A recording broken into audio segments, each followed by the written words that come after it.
M news కి స్వాగతం. కష్టంలో ఉన్న ప్రతి తెలుగుదేశం పార్టీ కార్యకర్తలను ఆదుకునేందుకు తమ యువనేత నారా లోకేష్ చేసిన గొప్ప ఆలోచనే టీడీపీ కార్యకర్తలకు ప్రమాద బీమా అని మండపేట ఎమ్మెల్యే వేగుళ్ల జోగేశ్వరరావు అన్నారు. ఈ మధ్యనే మండపేట పట్టణానికి చెందిన కొమ్మిశెట్టి సత్యబాబుకి ఒక ప్రమాదంలో మరణించారు.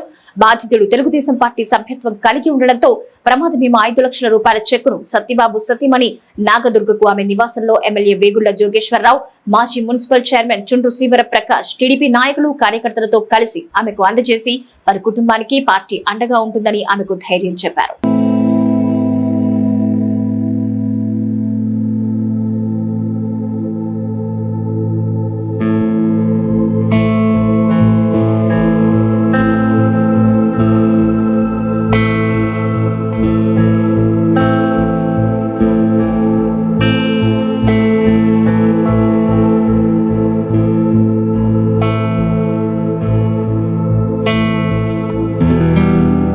మరిన్ని తాజా వార్తా విశేషాల కోసం ఎం న్యూస్ ని సబ్స్క్రైబ్ చేయండి, మీ మిత్రులకు షేర్ చేయండి.